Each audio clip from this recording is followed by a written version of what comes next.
अस्सलाम वालेकुम dear students, मेरा नाम है डॉक्टर रिज़वान और मैं आप लोगों को आज जो टॉपिक बायोकेमिस्ट्री में पढ़ाने जा रहा हूँ वो टॉपिक इंतहाई अहम है। इस वजह से मैंने उस टॉपिक के लिए कुछ स्ट्रेटजीज़ रखी हैं कि मैं आप लोगों को वो ख़ुद डायग्राम बनाने की बजाय मैं आप लोगों को कुछ बुक्स से डायग्राम दिखा के और वो उस टॉपिक समझा सकूं।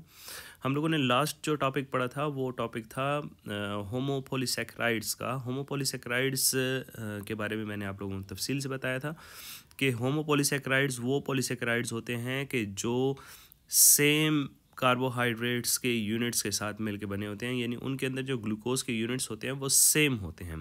मगर आज जो हम लोग चीज़ पढ़ने जा रहे हैं वो होता है हेटेरोपॉलीसेकेराइड्स या हेटेरोपॉलीसेकेराइड्स। हेटेरोपॉलीसेकेराइड्स जैसे कि इसका नाम से ही जाहिर है कि ये वो पॉलीसेकेराइड्स हैं जिनके अंदर कार्बोहाइड्रेट के जो ग्रुप्स हैं वो डिफरेंट होंगे। तो before going to the details of this topic, I want to discuss something about the books. मैंने आप लोगों को जो बुक्स रेफ़र की थी उन बुक्स के अंदर एक बुक थी सत्यनारायण की। तो अगर आप यहाँ पर देखें तो सेकंड नंबर पे ये वाली सत्यनारायण की बुक है और इसके बाद जो मैंने बुक सेलेक्ट की हुई है वो चैटर्जी की बुक है। ये चैटर्जी की बुक है। चैटर्जी एक इंडियन ऑथर है। तीसरा जो है तो एक गैरेट एंड ग्रिशाम है। गैरेट एंड ग्रिशाम ये एक अमेरिकन ऑथर्स हैं, ये उनकी बुक है। ये गैरेट एंड ग्रिशाम की बुक है। तो मैं आज आप लोगों को बुक्स से ये चीज़ पढ़ाने की कोशिश करूँगा, यानी वो चीज़ें जो कि आप लोग बुक में देखें तो आप लोगों को समझ आए कि ये बुक में कैसे लिखा हुआ है। इसके अलावा मैं जो तीसरी बुक रेफ़र करूँगा उस बुक का नाम होगा हार्पर्स। तो ये हार्पर्स की बुक का एक इमेज है, ये हार्पर की पूरी बुक है। तो मैं आप लोगों को वक्फे वक्फे से सारी बुक्स के अंदर ये डिटेल्स बताने की कोशिश करूँगा कि इन बुक्स के अंदर हेटेरोपॉलीसेकेराइड्स कैसे लिखा हुआ है और आप लोगों ने इसको कैसे देखना है, ठीक है। तो हेटेरोपॉलीसेकेराइड्स को समझने के लिए जो सबसे बेहतरीन जो डिटेल लिखी हुई है वो चैटर्जी की बुक में है। ये text book of biochemistry 8 edition है चैटर्जी का। तो मैं इस बुक को ओपन करने जा रहा हूँ। इसके अंदर अगर आप लोग देखें तो हेटेरोपॉलीसेकेराइड्स लिखा हुआ है और हेटेरोपॉलीसेकेराइड्स के साथ इन्होंने हेटेरोग्लाइकेन्स लिखा हुआ है, जो कि मैं कल बता चुका हूँ कि इनको ग्लाइकेन्स भी बोलते हैं। तो अगर पॉलीसेकेराइड का वर्ड आप यहाँ पर देखें तो ये पॉलीसेकेराइड का वर्ड जो है इसको इन्होंने यहाँ पर ग्लाइकेन्स के साथ रिप्लेस किया हुआ है, लेकिन हैं ये दोनों एक ही चीज़ें। यानी अगर आप लोग हेटेरोपॉलीसेकेराइड कहें या हेटेरोग्लाइकेन्स कहें, ये दोनों एक ही चीज़ होंगे, ठीक है। तो हेटेरोपॉलीसेकेराइड्स को समझने के लिए इसके तीसरा एक नाम यहाँ पर लिखा हुआ है और वो है म्यूकोपॉलीसेकेराइड्स। तो जब म्यूकोपॉलीसेकेराइड्स का नाम आए तो इसको MPS भी कहा जाता है। ये MPS हो या म्यूकोपॉलीसेकेराइड्स जो हैं ये तीनों एक ही टर्म्स में यूज़ होते हैं। तो हेटेरोपॉलीसेकेराइड, हेटेरोग्लाइकेन्स और म्यूकोपॉलीसेकेराइड्स, ये टर्म्स जहाँ पर भी आप लोग देखेंगे ये टर्म्स होंगे हेटेरोपॉलीसेकेराइड्स की कैटेगरी में। तो आइए देखते हैं कि हेटेरोपॉलीसेकेराइड्स की डेफिनेशन चैटर्जी ने क्या लिखी हुई है। इसको समझने के लिए आप लोगों को इसकी थोड़ी सी डिटेल देखनी होगी कि ये क्या चीज़ है। तो ये एक साइंटिस्ट था जिनलोज नाम का। इन्होंने सजेस्ट किया था इसका नेम, और इसका नेम जो है तो इन्होंने क्या सजेस्ट किया, ग्लाइकोसेमाइनोग्लाइकेन्स। ग्लाइकोसेमाइनोग्लाइकेन्स का जो वर्ड है इसको गैग भी बोला जाता है, GAG। So he describe this group of substances. ये इस ऑथर ने, इस साइंटिस्ट ने इस वर्ड को यहाँ पर बताया था हमें कि ये ग्लाइकोसेमाइनोग्लाइकेन्स हैं। ग्लाइकोसेमाइनोग्लाइकेन्स की केमिस्ट्री आप लोगों को बताते चलते हैं कि they are usually composed of amino sugars, uronic acid units as the principal component. तो ग्लाइकोसेमाइनोग्लाइकेन्स जो होंगे उनके अंदर एक अदद एमाइनो शुगर लगा हुआ होगा कार्बोहाइड्रेट्स के साथ और एक अदद लगा होगा यूरोनिक एसिड। इनके साथ ये दो ग्रुप्स लगे होते हैं असल में। यानी जो कार्बोहाइड्रेट होगा तो कार्बोहाइड्रेट का जो स्ट्रक्चर है, जो मैं यहाँ पर आप लोगों को बना के बता देता हूँ कि जो कार्बोहाइड्रेट का जो स्ट्रक्चर होगा इसके डिफरेंट कार्बन यूनिट्स के साथ एक जगह पे एमाइनो ग्रुप लगा हुआ होगा और दूसरी जगह के ऊपर एक अदद यूरोनिक एसिड लगा हुआ होगा। तो जब इनके साथ ये दो ग्रुप्स लगे हुए हों तो हम इनको ग्लाइकोसेमाइनोग्लाइकेन्स बोलते हैं। इसीलिए इनको हेटेरोपॉलीसेकेराइड्स की कैटेगरी में रखा जाता है। आगे बढ़ते हैं। ये लिखते हैं कि as the principal component through some of the chiefly made above amino sugar, amino sugar and monosaccharide units without presence of the uronic acid. The hexosamine present is generally acetylated. They are essential component of the tissues where they are generally present either in form of in free form, यानी ये free form में होंगे, और इन combination with the protein, या ये proteins के साथ होंगे। तो जब भी कोई ग्लूकोज का जो यूनिट्स आपस में मिलकर एक पॉलीसेकेराइड बनाएं और वो कोई प्रोटीन का यूनिट अपने साथ रखें, तो फिर हम लोग इनको क्या कहेंगे, व्हेन कार्बोहाइड्रेट कंटेंट्स इज़ 4%, जब इसके अंदर लेस देन मोर देन 4% हो, ये देखें ये जो साइन लगा हुआ है, इट इज़ मोर देन 4% हो, दे आर कॉल्ड म्यूकोप्रोटीन्स। इनको क्या कहेंगे, म्यूकोप्रोटीन्स बोलेंगे। And when this is less than 4%, यानी ये जो साइन है ये लेस देन है 4% हो, तो they are called glycoproteins. Glycoprotein का क्या मतलब होगा कि ये वो पॉलीसेकेराइड हैं जिनके साथ प्रोटीन्स भी अटैच हैं।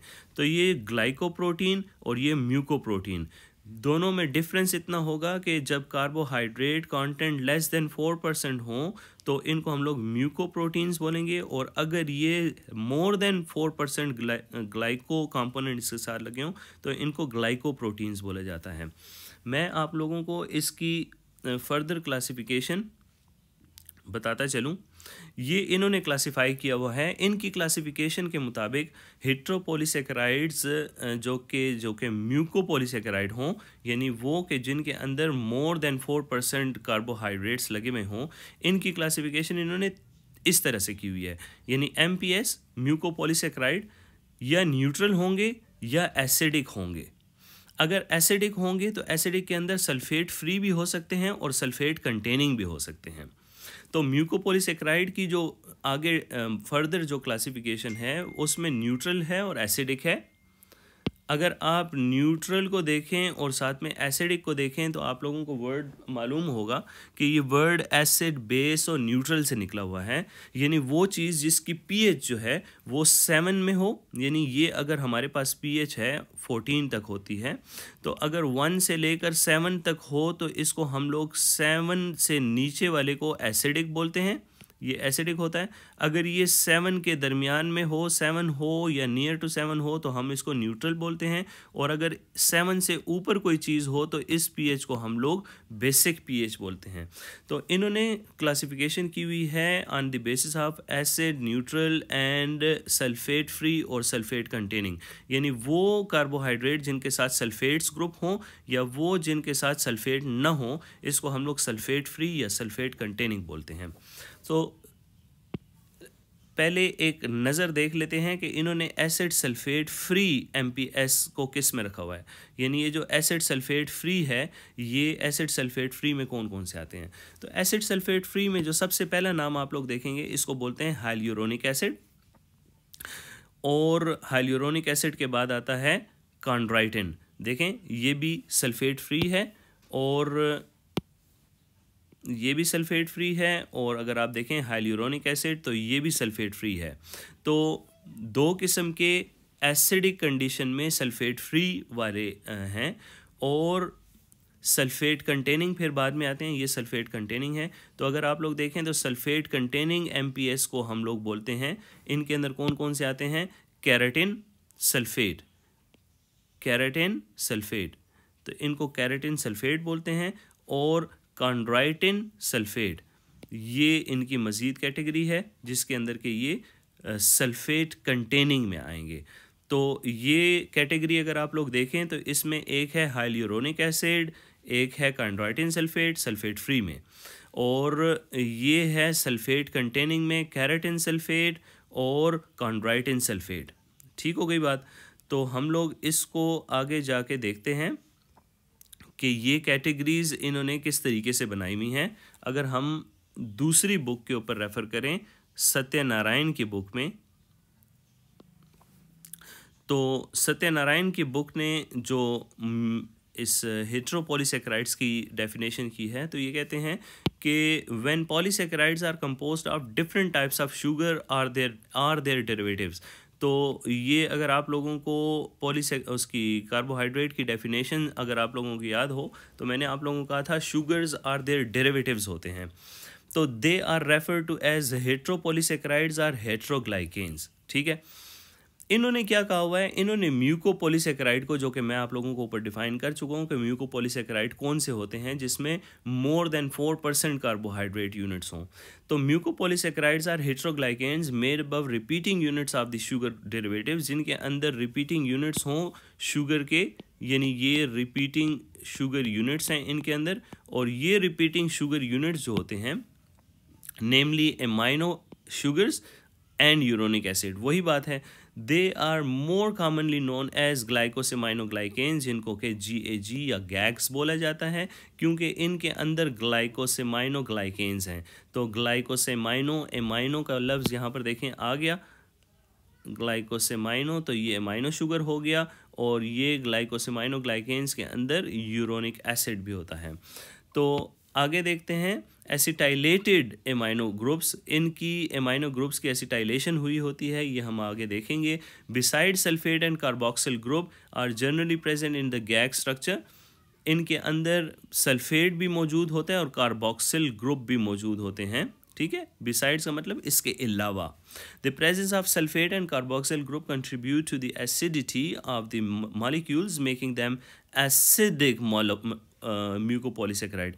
तो इसकी आप लोगों ने पीछे चैटर्जी की बुक के अंदर देखा कि ये एसिडिक म्यूकोपॉलीसैकेराइड्स हैं। Some of the mucopolysaccharides are found in combination with the protein to form mucoproteins और म्यूकाइड्स और प्रोटियोग्लाइकेन्स। तो ये वही बात है जो कि हम लोगों ने पिछली बुक के अंदर यहाँ पर देखी है।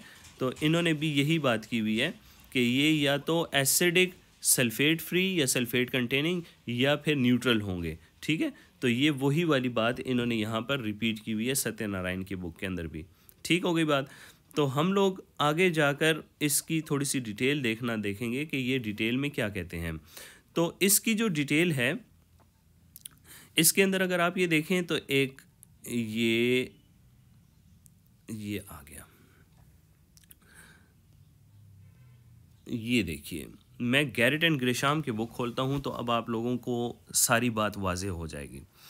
ये देखिए, ये है कॉन्ड्राइटिन सल्फेट, ये है कॉन्ड्राइटिन सिस सल्फेट, ये है हेपेरिन, ये है हाइलुरोनिक एसिड, ये है डर्मेटान सल्फेट और ये है कैरेटिन सल्फेट। आप लोग इन चीज़ों के ऊपर सिर्फ फोकस रखें, कॉन्ड्राइटिन 4 सल्फेट, हेपेरिन, कॉन्ड्राइटिन सिस सल्फेट, हाइलुरोनेट और कैरेटिन सल्फेट। हम इसके ऊपर डिस्कशन करते हैं। तो आए इनका ज़रा सा स्ट्रक्चर देखते हैं कि इनका स्ट्रक्चर कैसे है। ये देखिए, इसमें ये है डी ग्लूकोयूरेनेट। अब ये डी ग्लूकोयूरेनेट और दूसरा ग्रुप है डी गैलेक्टोसेमाइन 4 सल्फेट।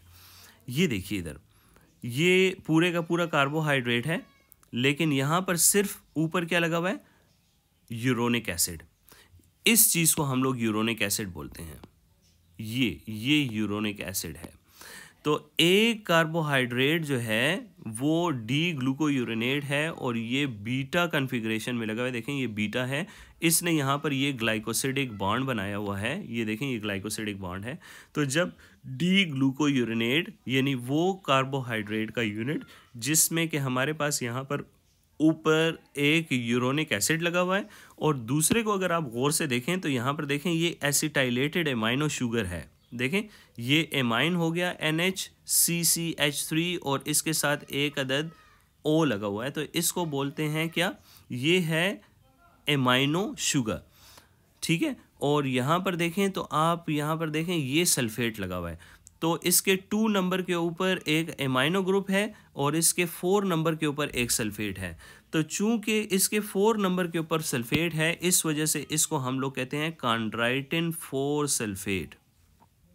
इन स्ट्रक्चर्स को आपने बनाना नहीं है, लेकिन इन स्ट्रक्चर्स को आपने समझना है कि इनको कॉन्ड्राइटिन 4 सल्फेट क्यों बोला जाता है। ठीक है, इसके बाद अगर आप यहाँ पर देखें तो ये है कॉन्ड्राइटिन 6 सल्फेट। ये क्या लिखा हुआ है? कॉन्ड्राइटिन 6 सल्फेट। ये 4 का क्या मतलब हुआ कि ये 4 नंबर कार्बन के साथ यहाँ पर हमारे पास सल्फेट ग्रुप है, और यहाँ पर हमारे पास किस उसके ऊपर होगा? यहाँ पर हमारे पास यही सल्फेट ग्रुप 6 पोजीशन के ऊपर है।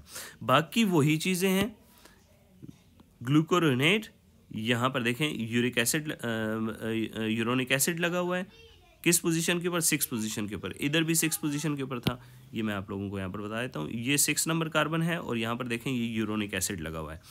अब अगर आप यहाँ पर देखें तो इसमें डी ग्लूकोसेमाइन 6 सल्फेट के अंदर यहाँ पर देखें एन एसिटाइल, तो ये देखें 2 ग्रुप के ऊपर एन एसिटाइल एमाइनो ग्रुप लगा हुआ है और 6 के ऊपर यहाँ पर सल्फेट लगा हुआ है। तो अगर आप इसको देखें तो इसका नाम है कॉन्ड्राइटिन 6 सल्फेट। ये देखें कॉन्ड्राइटिन 6 सल्फेट और ये हो गया कॉन्ड्राइटिन 4 सल्फेट। ये कौन सी कैटेगरी में आ रहे हैं? ये आ रहे हैं सल्फेट कंटेनिंग में, क्योंकि इनके अंदर सल्फेट मौजूद है, इसके अंदर भी सल्फेट मौजूद है, तो ये सल्फेट कंटेनिंग वाली कैटेगरी में है। तो मैं यहाँ पर आपको ला के दोबारा बता देता हूँ। ये देखें सल्फेट कंटेनिंग के अंदर यहाँ पर इन्होंने क्या लिखा हुआ है? कॉन्ड्राइटिन सल्फेट। देख रहे हैं आप?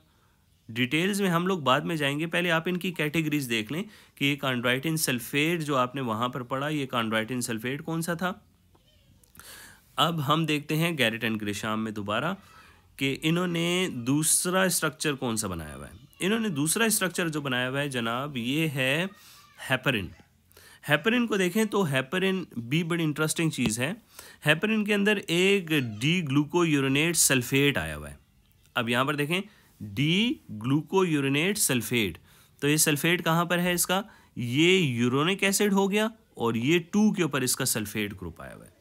तो चूंकि हमारा जो मेजर कंसर्न है वो यही है कि इनकी हम लोग केमिस्ट्री देखें कि ये इसमें कहाँ कहाँ पे ये ग्रुप्स लगे हुए हैं। तो ये देखें एक 6 पोजीशन के ऊपर यूरोनिक एसिड लगा हुआ है और इसके ऊपर 2 के ऊपर एक सल्फेट लगा हुआ है। अब इसके साथ जो अटैचमेंट है थ्रू ग्लाइकोसिडिक बॉन्ड किसकी है? N sulpho D glucosamine 6 sulphate.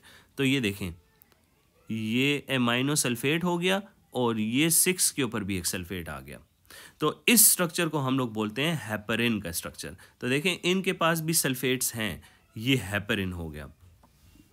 Hyaluronic acid जो कि आपने वहाँ पर देखा था, तो अगर आप दोबारा से इस कैटेगरी को चैटर्जी की उसमें देखें तो इन लोगों ने क्या लिखा हुआ है कि acid free sulphate, acid sulphate free mucopolysaccharide. तो एसिड सल्फेट फ्री में जो सबसे पहली कैटेगरी आती है वो है हाइल्यूरोनिक एसिड। इसको हम लोग हाइल्यूरोनेट भी बोलते हैं। तो ये एसिडिक भी हैं और सल्फेट फ्री भी हैं। तो सल्फेट फ्री का क्या मतलब है कि इनके पास सल्फेट ग्रुप नहीं होगा। तो यहाँ पर अब आके देखें तो आप लोग मुझे बताएं कि हाइल्यूरोनिक एसिड के अंदर एक अदद वही ग्लूकोयूरिनेट लगा हुआ है। ग्लूकोयूरिनेट जो है तो वो अपनी बीटा कन्फिग्रेशन के साथ यहाँ पर बीटा 1,3 के थ्रू यहाँ पर लिंक है और ये आगे जाके एन एसिटाइल ग्लूकोसेमाइन के साथ है। अब इसमें देखें कहीं आपको सल्फेट नज़र आ रहा है? नहीं नज़र आ रहा। ये आगे जाके फर्दर बीटा की चेन है, क्योंकि ये पॉलीसेकेराइड्स हैं तो ये आगे जाकर आपस में इस तरह एन की कन्फिग्रेशन ही रखते हैं, यानी ये कंटिन्यूएशन में है। ये आगे इसी तरीके से गए हुए हैं, ये पीछे भी इसी तरीके से गए हुए हैं। तो हाइल्यूरोनिक एसिड जिसको कि हाइल्यूरोनेट भी कहते हैं, हाइल्यूरोनिक एसिड,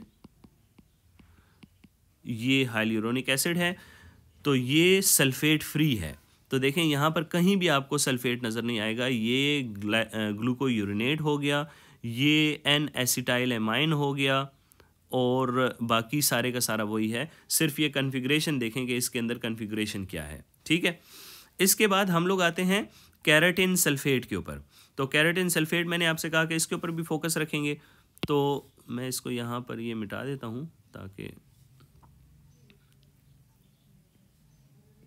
ये मिट गया ताकि आप लोगों को नज़र आए।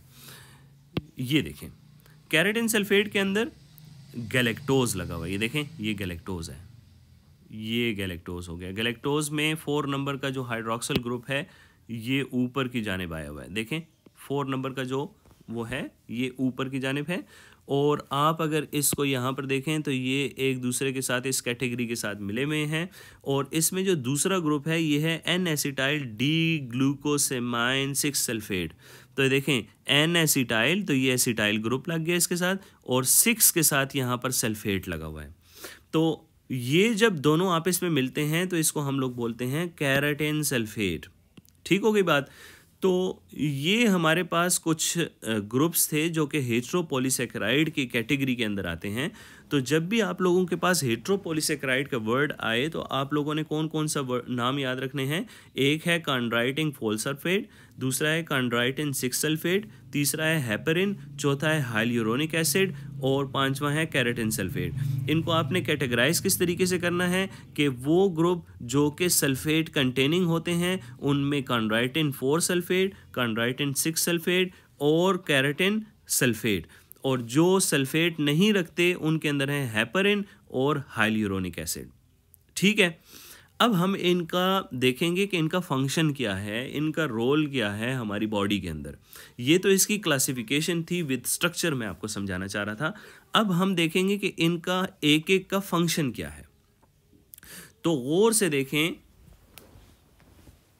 इन्होंने लिखा हुआ है कि ये जो हाइल्यूरोनिक एसिड सल्फेट फ्री की हम लोग बात कर रहे हैं, अ सल्फेट फ्री म्यूकोपॉलीसेकेराइड, ये मैं आपको हाईलाइट करके बताता हूं। A sulphate free mucopolysaccharide, it was first isolated from vitreous humour of eye. ये कहाँ से निकला? Vitreous humour of the eye से निकला। Vitreous humour of the eye के बारे में देखने के लिए आप आई की जो क्लास है उसको देख लीजिएगा। उन्होंने इसको विट्रस ह्यूमर ऑफ द आई बहुत अच्छे तरीके से डिफाइन किया हुआ है।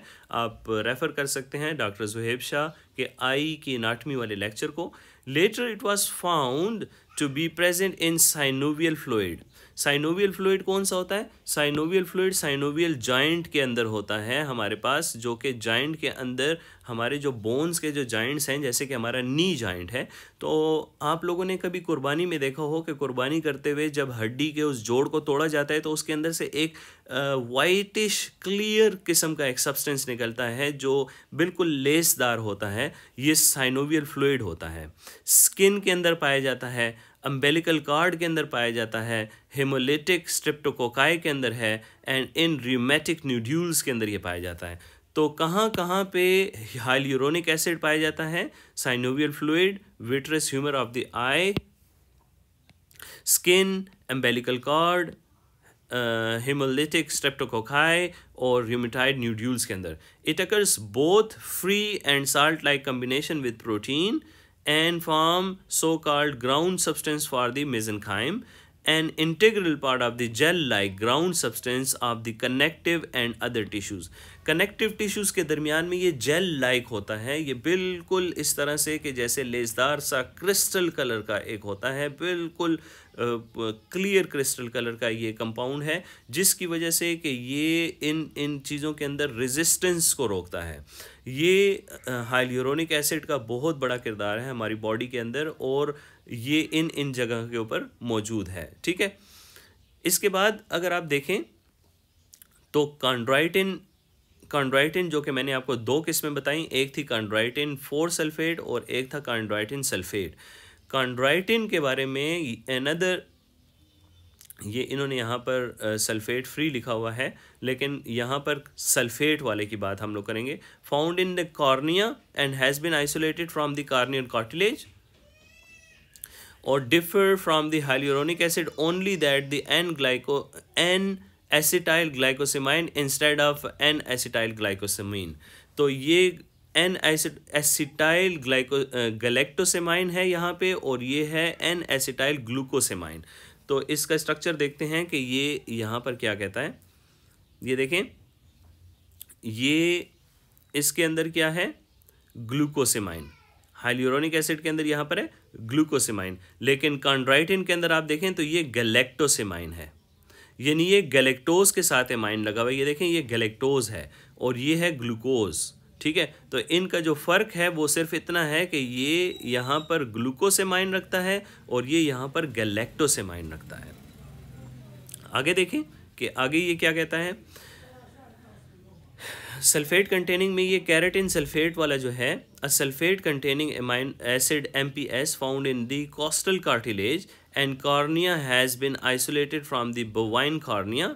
इसे बोवाइन कॉर्निया से निकाला गया, सबसे पहले आइसोलेट किया गया। बोवाइन कहते हैं गाय में, यानी वो चीज़ें जो कि बोवाइन नेचर रखती हैं उनके कार्निया में से है।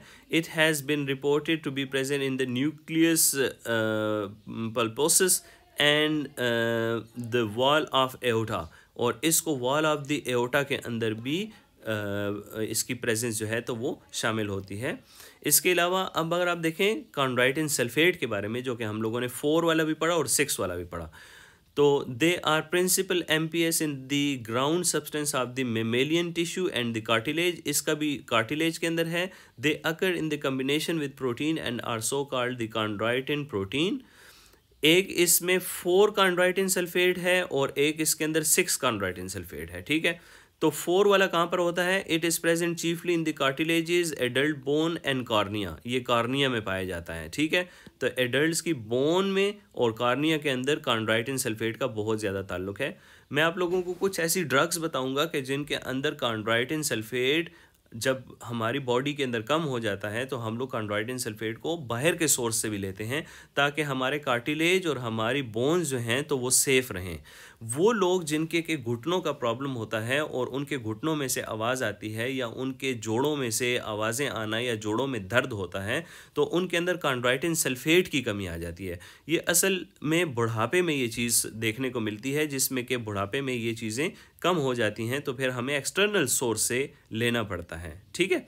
तो हम लोग देखते हैं कि हेपरिन का क्या काम है। हेपरिन क्या है, it is also called alpha heparin. It is an anticoagulant present in the liver. ये लिवर के अंदर मौजूद होता है और ये एंटीकोगुलेंट है। एंटीकोगुलेंट का मतलब ये है कि ये हमारे ब्लड को जमने नहीं देता, ये हमारे ब्लड को कोगुलेट नहीं होने देता, इस वजह से इसको एंटीकोगुलेंट बोला जाता है। और it is produce mainly in the mast cell, ये मास्ट सेल के अंदर आप द लिवर पाया जाता है, original isolated from the liver, और इसको सबसे पहले लिवर से ही आइसोलेट किया गया। हेपरिन का जो ताल्लुक है वो ब्लड को न जमने देना है। हेपरिन जब ब्लड में होता है तो ब्लड अपनी फ़्लो के साथ अच्छे तरीके से फ़्लो करता है। ये आप लोगों ने देखा होगा जिसको कि हम लोग जोंक बोलते हैं, जोंक उर्दू में से जोंक बोलते हैं, और ये जोंक का नाम का एक कीड़ा सा होता है। इस तरह से मैं अगर इस कीड़े को बना सकूं तो इस कीड़े की ऐसी शक्ल होती है ये, और इसका नीचे इस तरह से मुंह होता है और इसके मुंह में यहाँ पर थोड़े से दांत होते हैं। जब इसको किसी के ये जब किसी इंसान या किसी जानवर के बदन के साथ चिपक जाता है ना, अगर ये स्किन है तो ये यहाँ से स्किन से ब्लड को सक करता है। ये ब्लड सकर्स होते हैं असल में। ये आपने देखा होगा ये ब्लैक कलर के होते हैं और ये ब्लड को सक करके ख़ुद को इस तरह से मोटा कर लेते हैं। जब ये ब्लड को सक कर रहे होते हैं तो ये इस तरह से फूल जाते हैं। ये जो जोंक होती है, ये जो ब्लड सकिंग ऑर्गेनिज्म है, असल में इसके मुंह में, यहाँ पर इसके मुंह में इनके पास हेपरिन होता है। इस हेपरिन की वजह से ये ब्लड को जमने नहीं देता और ब्लड जो है तो पूरी फ़्लो के साथ इनकी बॉडी के अंदर दाखिल हो जाता है। तो इस जोंक के माउथ में भी हेपरिन पाया जाता है ताकि ब्लड सक करते टाइम ब्लड जमे ना और ब्लड की फ़्लो बरकरार रहे और वो इंसान का खून चूसता रहे। आप लोगों ने अगर नहीं देखा तो अपने बुज़ुर्गों से पूछ लें, उनको इस बात का मालूम होगा। It is also found in the lungs, thymus, spleen, wall of the large arteries, skin and in small quantity in the blood. तो चूंकि इसका फंक्शन ब्लड को न जमने देना है, इस वजह से ये हर उस जगह के ऊपर होगा जहाँ पे ब्लड की जो फ़्लो है वो बहुत ज़्यादा होनी चाहिए।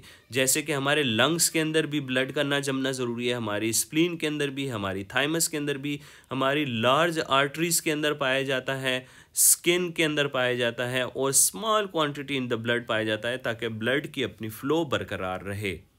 तो मैं आप लोगों को आज ज़्यादा नहीं पढ़ाऊँगा, सिर्फ इसी चीज़ के ऊपर मैं फ़ोकस करने की कोशिश कर रहा हूँ ताकि आप इसकी हेट्रोपॉलीसेकेराइड की कैटेगरीज़ को समझ लें। तो हम लोगों ने आज जो चीज़ें पढ़ी उनके अंदर हम लोगों ने chondroitin sulphate, heparin, chondroitin 6 sulphate, hyaluronic acid और केराटिन सल्फेट के बारे में पढ़ा और इसको हम लोगों ने कैटेगराइज किया। इस बुक की बेस के ऊपर हम लोगों ने इसे कैटेगराइज किया चैटर्जी की बुक के, कि हमने म्यूकोपॉलीसेकेराइड के अंदर न्यूट्रल कैटेगरी रखी, एसिडिक रखी, एसिडिक में सल्फेट फ्री और सल्फेट कंटेनिंग रखी। मेरे लेक्चर को आप 2-3 मरतबा देखें, मैं कल इस लेक्चर को कंक्लूड करूँगा।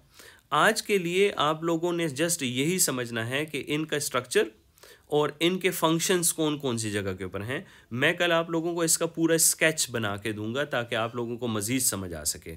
तो ये 3 बुक्स जो मैंने रेफ़र की हैं, ये 3 बुक्स मैं ग्रुप के अंदर शेयर भी कर दूंगा, गैरेट एंड ग्रेशाम की भी, और चैटर्जी और सत्यनारायण तो आप लोगों के पास ऑलरेडी है। इसके अलावा जाते जाते इसको भी देख लें, ये हार्पर की बुक है और हार्पर की बुक ने भी ये सारे के सारे स्ट्रक्चर जो कि आप यहाँ पर देखें, ये हाइलुरोनिक एसिड है और इसके साथ ये और ये है हेपरिन। हेपरिन में एसिटाइल गैलेक्टोसेमाइन सल्फेट है और ग्लूकुरोनिक एसिड है, ये ग्लूकुरोनिक एसिड हो गया।